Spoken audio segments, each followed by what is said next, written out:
नमस्कार दोस्तों, मैं हूँ मनविंदर और मेरे चैनल पे आप सभी लोगों का बहुत स्वागत है। ज्ञानवापी मामले में सुप्रीम कोर्ट ने एएसआई के सर्वे पर 26 जुलाई तक रोक लगा दी है। सुप्रीम कोर्ट ने ये निर्देश दिया है कि मस्जिद में कोई तोड़फोड़ नहीं की जानी चाहिए।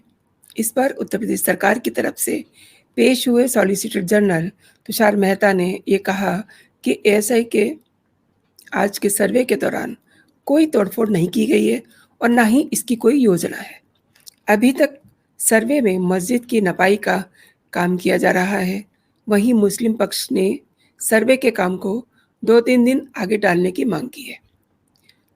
अब उनकी मांग मान ली गई है और 26 जुलाई तक के लिए रोक लगा दी गई है, जबकि एएसआई केवल सर्वे ही कर रही है, खुदाई कहीं शुरू नहीं की गई है और मुस्लिम पक्ष को चिंता है कि एक तरह से उन्हें कुछ और मोहलत मिल जाए, जिसको सुप्रीम कोर्ट ने 26 जुलाई तक की मोहलत दे दी है, यानी कि वहाँ अब कुछ नहीं होगा।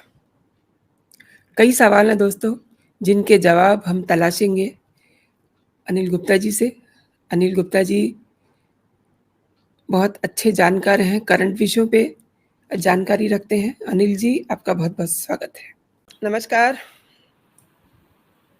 अनिल जी से हम जानते हैं कि आज जिस तरीके से सर्वे का काम रुका है सर, मी लॉर्ड के आदेश से, क्या जो डिस्ट्रिक्ट कोर्ट ने आदेश दिया है, उस पे किसी को भरोसा नहीं है। हालाँकि सबको ये हक है कि वो सुप्रीम कोर्ट जाए, वो हाई कोर्ट जाए, लेकिन ये जो आज का काम चल रहा था, ये डिस्ट्रिक्ट कोर्ट के आदेश से चल रहा था। क्या कहते हैं सर? आ, कहने के लिए तो सारी चीज़ें संवैधानिक प्रक्रिया के अंतर्गत ही हो रही हैं, जी, लेकिन सवाल ये भी है कि ये जो आदेश है ये अनावश्यक था और ये केवल मामले को लंबा खींचने की उनकी टेक्निक है। और ये तरीका वो पहले राम जन्मभूमि के मामले में भी मुकदमे को लंबा खींच के कर चुके हैं। ये जो पूरा मामला है 1991 में शुरू हुआ था, जो मुकदमा जो शुरू हुआ, और 1991 में कुछ लोगों ने वहाँ पर कहा कि भाई हमें वहाँ पर पूजा का अधिकार दिया जाए, क्योंकि जी, जिसे वहाँ मस्जिद कहा जा रहा है वो हुँ, वास्तव में विश्वनाथ मंदिर परिसर का ही भाग है, और उसी के ऊपर 3 गुंबद बना के उस हिस्से को मस्जिद घोषित कर दिया गया, जबकि बाकी सारा का सारा वहाँ पर नंदी की प्रतिमा भी लगी हुई है। जी, तमाम वहाँ पर कमल के, शंख के, घंटों के सबके चित्र उनके बंद पत्थर में खुदे हुए हैं, जो हिंदू मोटिव्स खास बिल्कुल स्पष्ट हैं। इवन जो बाहर की दीवारें हैं, उन दीवारों को भी अगर देखेंगे तो बिल्कुल पता चल जाएगा कि ये दीवारें पहले से बने हुए मस्जिद मंदिर परिसर का ही भाग हैं, और उसी के एक हिस्से में ज़बरदस्ती ऊपर से 3 गुंबद चिपका कर और दीवारें कुछ खड़ी करके और ये घोषित कर दिया कि मस्जिद है। तो उन्होंने कहा कि भाई ये पूरा मंदिर ज्ञानवापी मस्जिद का वो उसका मंदिर परिसर का ही हिस्सा है, तो लिहाजा हमें यहाँ पर पूजा का अधिकार दिया जाए। और उसके ऊपर ये कहा गया कि साहब ये 1991 का जो धर्मस्थल संरक्षण अधिनियम लागू हुआ था कि उसके तहत आता है। तो उस पर भी ये कहा गया है कि ये वहाँ पर पहले से पूजा होती चली आ रही है, पूजा का अधिकार भी वहाँ पर है, तो वो मामला, और ये इसके अंदर धर्म अधिनियम जो है वो लागू नहीं होता इसके ऊपर। और ये मुकदमा 30 साल तक बिना किसी कार्रवाई के ठंडे बस्ते में जिला अदालत में पड़ा रहा। जब जिला अदालत में पड़ा रहा तो 2022 में कुछ महिलाओं ने कहा कि वहाँ पर श्रृंगार गौरी की प्रतिमा भी है, उसकी भी हम पूजा करते रहे हैं। 1993 तक वहाँ पर उसकी पूजा करते रहे हैं निरंतर। तो जब 1947 से 1993 तक वहाँ लगातार पूजा होती रही है, और जब दिसंबर 1992 में बाबरी ढांचा गिरा, उसके बाद में किसी मजिस्ट्रेट ने बगैर किसी अधिकार के वहाँ श्रृंगार गौरी की पूजा पर रोक लगा दी। उसको ऐसा करने का कोई कानूनी अधिकार नहीं था, लेकिन शायद पॉलिटिकल दबाव में उस टाइम के वो सब किया गया होगा और वो रोक लगा दी। तो महिलाओं ने कहा कि हमें श्रृंगार गौरी की पूजा का अधिकार दिया जाए। और ये 2022 में जब उन्होंने किया तो पुराना मुकदमा भी खुला 1991 वाला, उसके ऊपर भी ये आपत्ति की गई। लेकिन एक सर्वे हुआ, उस सर्वे के अंदर वहाँ पर एक शिवलिंग नुमा आकृति वहाँ पर जो है मिली, और उसके ऊपर भी काफ़ी बवाल दूसरे पक्ष के द्वारा किया गया। उसमें भी सुप्रीम कोर्ट तक गए। सुप्रीम कोर्ट ने कहा कि भाई इसको यथास्थिति को बनाए रखा जाए, तो उसको छोड़ दिया गया।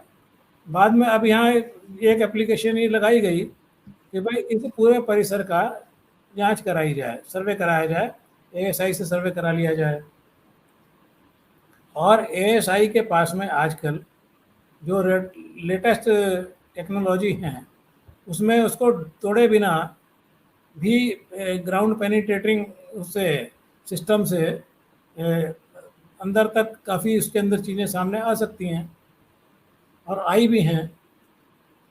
अभी पेपर में था कि सारनाथ के अंदर जो वहाँ बहुत स्तूप बना हुआ है, वहाँ पर भी एएसआई ने सर्वे कराया था, और उस सर्वे में भी वहाँ ये पाया गया कि उस जो ढांचा सारनाथ का बना हुआ है, जितना ऊपर बना हुआ दिखाई पड़ रहा है उससे काफ़ी ज़्यादा बड़ा तो ज़मीन के अंदर है, और ये बिना किसी खुदाई के ही वहाँ पर जो है किया गया। बीएचयू के एक प्रोफेसर अशोक सिंह का कल अखबार में परसों बयान छपा था। उन्होंने कहा था कि अब तो माइक्रो डेटिंग का ज़माना है, अगर एक अनाज का दाना भी मिल जाता है तो उसकी डेटिंग से उसकी असली तारीख पता चल जाएगी।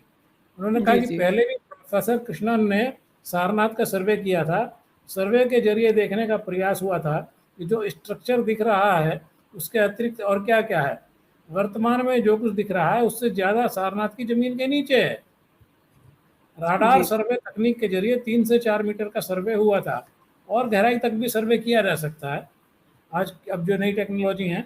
तो एएसआई के सामने रडार टेक्निकल सर्वे के अलावा और भी विकल्प रहते हैं। तो लेकिन ये फिलहाल तो अभी कुछ भी शुरू नहीं हुआ था। और जो पक्ष सच को सामने आने से, सच ये है, सच्चाई क्या है? जी। सच्चाई ये है कि ये जो काशी विश्वनाथ का मंदिर था, हुँ, हुँ। ये मोहम्मद गौरी के सेनापति कुतुबुद्दीन ऐबक ने हुँ, हुँ। 12वीं शताब्दी में तुड़वाया था। हुँ, हुँ। ये ऐतिहासिक तथ्य हैं जो मुस्लिम जो ग्रंथ हैं, उन ग्रंथों के अंदर भी इन सब के बारे में लिखा गया है। जी। और जो उसकी जो इनकी history of India as told by its own historians, ये दो ब्रिटिश राइटर्स की एक बुक है कई पार्ट्स के अंदर, उसके अंदर मुस्लिम हिस्टोरियंस ने जो लिखा है, तो उसको भी सबको उन्होंने कोट किया है। उनके हिसाब से भी ये कुतुबुद्दीन ऐबक ने 12वीं शताब्दी में इसको तुड़वाया था। बाद में इसको बनाने का प्रयास किया गया, तो जो उनकी वो थी प्रिंसेस रजिया, जी। तो रजिया ने उसके ऊपर ऑर्डर कर दिया कि नहीं, यहाँ पर कुछ नहीं, मंदिर नहीं बनेगा, और यहाँ पर जो है मस्जिद बनाई जाएगी। तो तब उसी के ऊपर से वो मस्जिद का ढांचा खड़ा कर दिया गया, और लगातार चलता रहा, चला आ रहा है।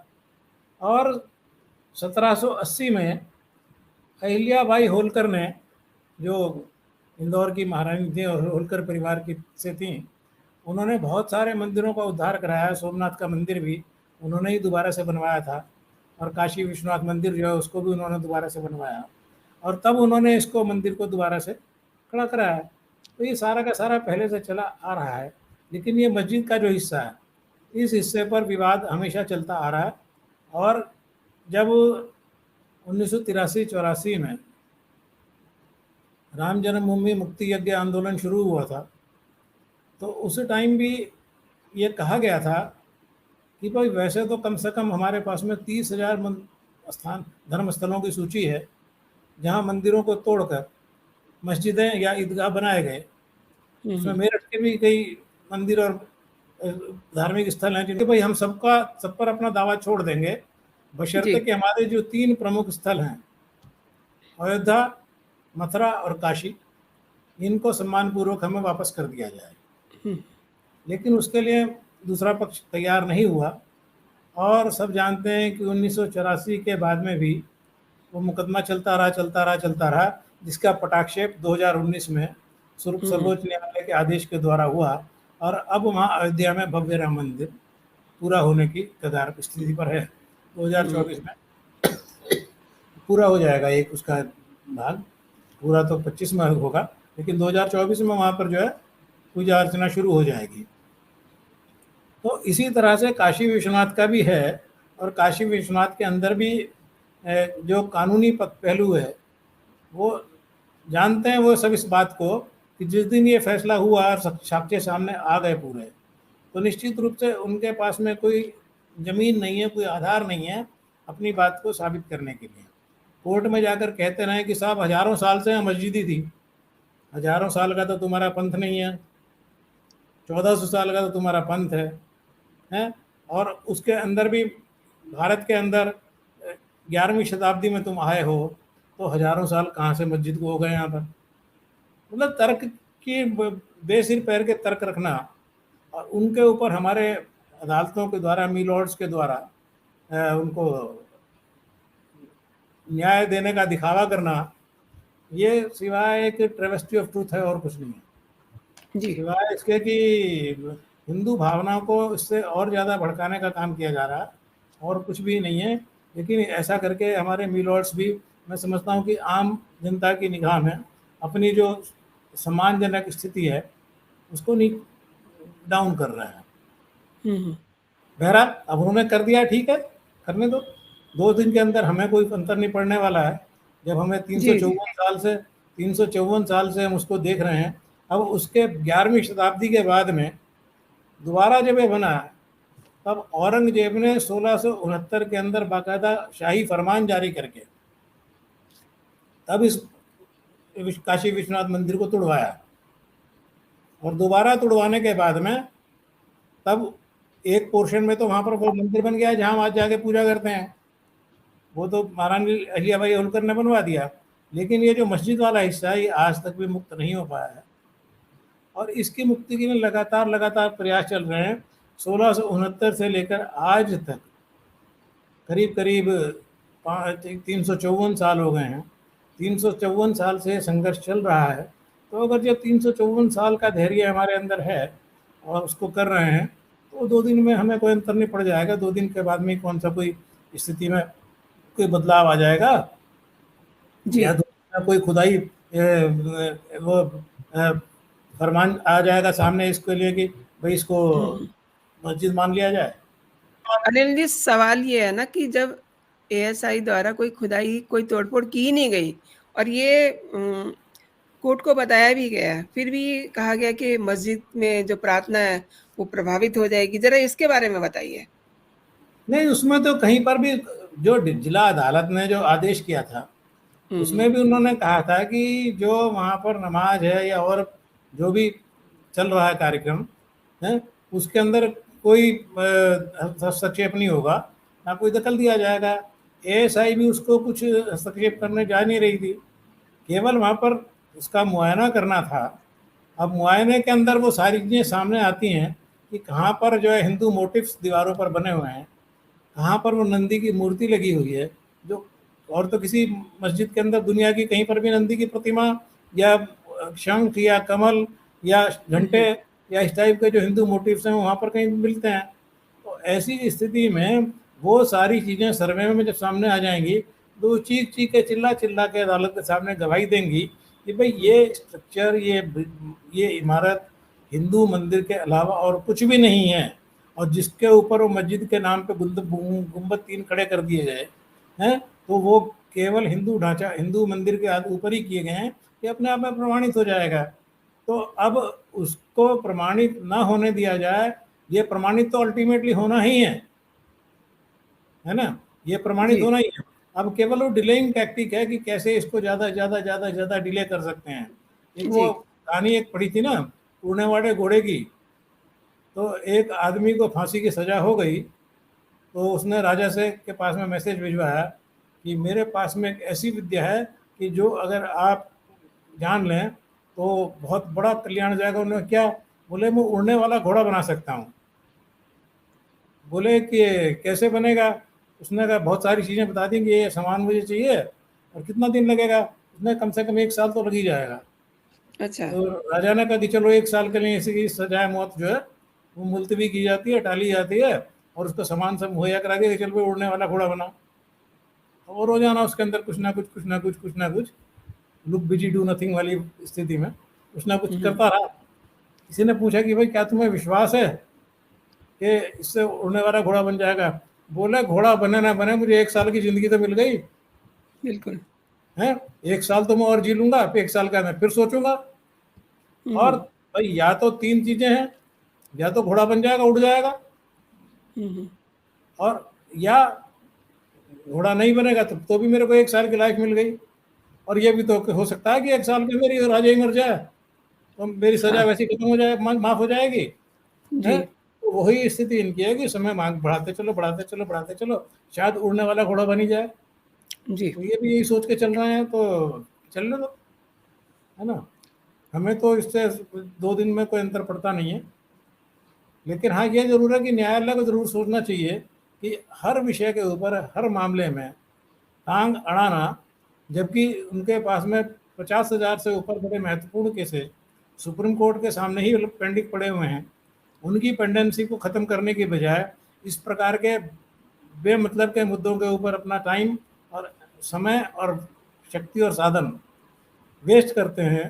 तो अब ये अदालत का अपना विशेषाधिकार है, वो कुछ भी कर सकते हैं, वो मी लॉर्ड हैं, सर्वे सर्वा हैं, और जो चाहे कर सकते हैं। उनके लिए कोई कुछ कह नहीं सकता, क्योंकि कुछ कहते ही एकदम कंटेम्प्ट हो जाएगा। जी। जी। सर एक चीज़ और बताइए, हिंदू पक्ष आज मैं देख रही थी तो जो हिंदू पक्ष के वकील हैं वो ये कह रहे हैं कि हमें कोई झटका नहीं लगा है। हम्म। आप क्या कहते हैं? ये वही मैं भी कह रहा हूँ, वही मैं भी कह रहा हूँ कि हमें 2 दिन, केवल 2 ही दिन लेट तो हुआ है ना। 2 दिन डिले होने से हमें कोई फर्क नहीं पड़ेगा। नहीं, नहीं, एक चीज़ जो स्थिति समझिए, जो एक चीज़ स्थिति आज सामने समझिए आने ना वाली कि 2 दिन बाद आ जाएगी। एक चीज़ समझिए, 2 दिन का आगे किया है। अगर अगर स्टेटस को लग जाता है, हम्म। तब तो देखिए कई साल लग जाएँगे। क्या नहीं, कहते हैं? स्टेटस को से क्या मतलब है भाई? फिलहाल स्टेटस को का मतलब यह है ना कि जो यथास्थिति वहां पर है, हुँ, उस हुँ। स्थिति को अभी अभी 2 दिन के लिए बदला ना जाए। 2 दिन तो के लिए यथास्थिति को बदलना तो तब होगा जब हुँ, वहां हुँ। पर किसी चीज को चेंज करा जाए, हुँ, कोई वहां हुँ। पर मॉडिफिकेशन किया जाए। अब वहां पर खाली पैमाइश कर रहे हैं, या दीवारों के फोटो खींच रहे हैं, हुँ, या हुँ। वहां पर रडार टेक्निक से जमीन के अंदर से कोई फोटो खींच रहे हैं, तो हुँ, उसमें हुँ। यथास्थिति में क्या अंतर पड़ रहा है? अब वो तो यार टच मी नॉट वाली स्थिति है कि भाई तुम आप मेरे को ना छेड़ सकते हो, ना देख सकते हो, ना कुछ कर सकते हो। जी। हुँ, हुँ, हुँ।